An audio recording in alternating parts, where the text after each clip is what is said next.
Plastics in the Ocean, the current media focus on plastic pollution and the effect it has had. Presentation by Elizabeth Casper, University of North Georgia. How are plastics ending up in our oceans? The first and most obvious way is littering. Litter can get blown away and or washed away in water runoff and end up in our waterways. The second way is throwing recyclable plastics away. Plastic that is thrown away ends up in landfills. When it's in those landfills, it can get blown away and clutter around drains and waterways, which make their way into our ocean. I visited the Hall County landfill a year ago and personally saw tons of plastic bags that had been blown into trees and the surrounding landscape. Besides this, plastics can blow out of large garbage bins in apartment complexes and other communities that offer this service of trash pickup. The third way is microplastics in shower and cleaning products. Microplastics such as the beads in face and body wash, plastics in sanitary products, and microfibers in clothing all get sent down our drains and are too small to be filtered out by water treatment plants.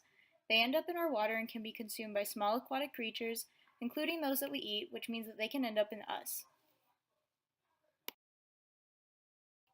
A brief history of plastics. In 1862, Alexander Parkes invented Parkesine, which was the first man-made plastic, but it was too pricey and did not catch on because of that. In the early 1900s, Bakelite, the first fully synthetic plastic, was then used in cars and airplanes and by Coco Chanel for jewelry.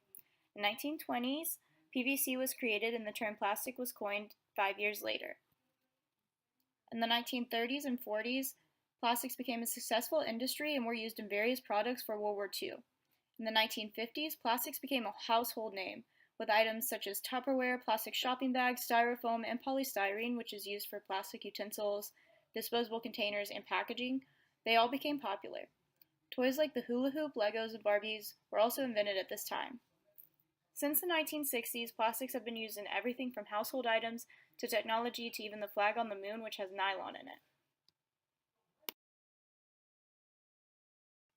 How has the popularity of plastics affected our oceans? The Great Pacific Garbage Patch, which is an area twice the size of Texas made up entirely of plastic waste, so that's about 1.6 million square kilometers. It lies in the Pacific Ocean between Hawaii and California, as you can see here on the map.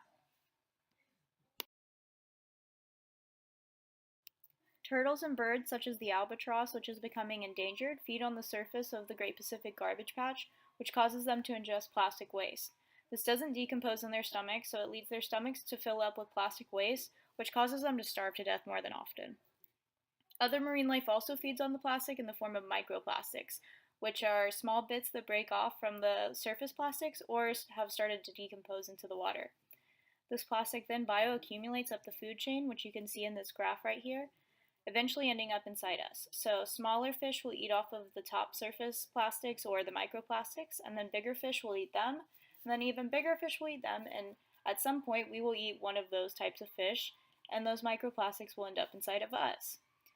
Bioaccumulation and marine life feeding directly off of plastics is worrying not only because they're being filled up with plastics, but because of the chemicals that linger in plastics that are toxic.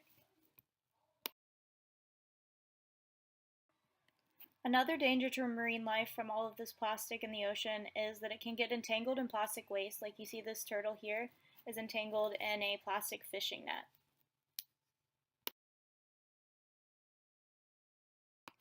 Media coverage and outrage, pilot whale full of plastic found in Thailand. A pilot whale was found in Thailand with 17 pounds of plastic bags in its stomach, and it died 5 days after being found. This image is about 80 plastic bags that were removed from the whale's stomach during an autopsy. News outlets and readers around the world use this tragedy as an opportunity to draw attention to the international crisis of plastic waste in our oceans, and also urge Thailand officials to take action in order to reduce the amount of plastic bags in our oceans. Another instance of media coverage and outrage includes a sea turtle with a straw up its nostril found in 2015. A team of scientists found a sea turtle with a 4-inch straw stuck up its nostril. They removed it, and media outlets and individuals use this as another opportunity to encourage others to stop using disposable straws. I've linked the video down below, but it is pretty graphic, with the sea turtle eventually bleeding profusely out of his nostril, and it shows the grim reality of disposable plastic waste. Policies against plastic straws. Malibu and Miami have banned plastic straws. Bon Appetit has banned plastic straws, which is a food service company. and their 1,000 cafes nationwide, which includes 33 states. Alaska Airlines has banned plastic straws on all flights. University of Portland and Knox College have banned plastic straws. Santa Cruz, California has banned plastic straws as well as plastic utensils and coffee lids. And this is just the beginning of banning single-use utensils, with several other companies banning plastic forks and spoons, as well as cities like New York introducing legislation to ban all plastic utensils in its boroughs. However, most of these policies still allow plastic straws and utensils for those that ask, which I personally believe is a good thing considering people with certain disabilities like Parkinson's have a difficult time drinking straight from the cup due to the shaking that the disease causes. Making people ask for them will also keep most people that don't actually need them from using them and make us think before having to go up and grab them instead of just grabbing them because they're there. UK's fight against plastic waste. Outrage over plastic waste in the ocean grew after the BBC's Blue Planet 2 series focused on the issue. Since then, Britain, New Zealand, Sri Lanka, Vanuatu, and Ghana have all pledged to join the fight against single-use plastics and the waste that they create. So £25 million will go towards research, £20 million will go towards preventing industries in developing countries from allowing plastic waste to enter our oceans, and £16.4 million will go towards improving waste management to keep plastics out of our oceans. The UK's anti-plastic waste policies do have an unexpected beneficiary, which is the traditional milkman.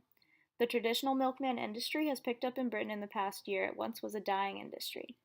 Milk is dropped off in glass bottles, then picked back up by the milkman once emptied and left on the doorstep.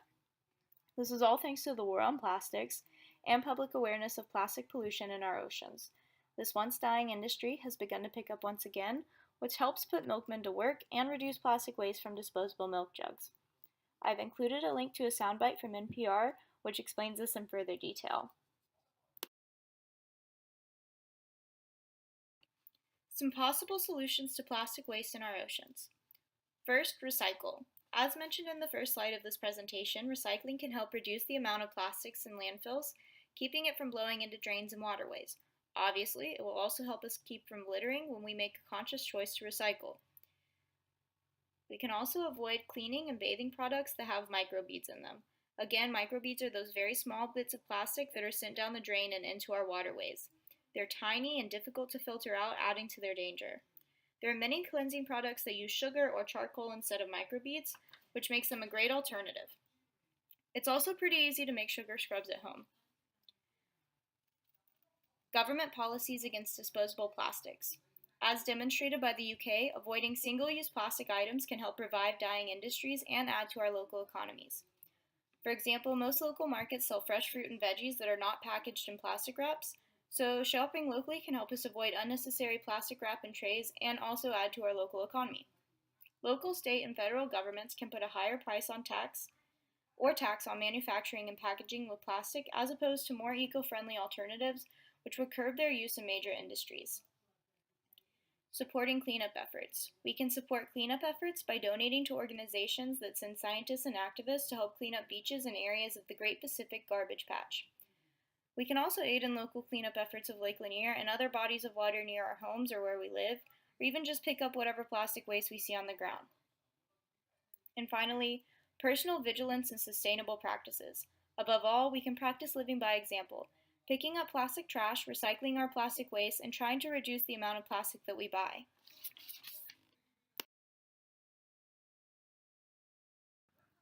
I've included references here so that you can go back and look at anything you would like to. There's links to everything right here. And these are the references for the rest of the PowerPoint. I hope that you've enjoyed it, and I hope it's been informative and helped you to decide how to help reduce our plastic waste in oceans. Thank you.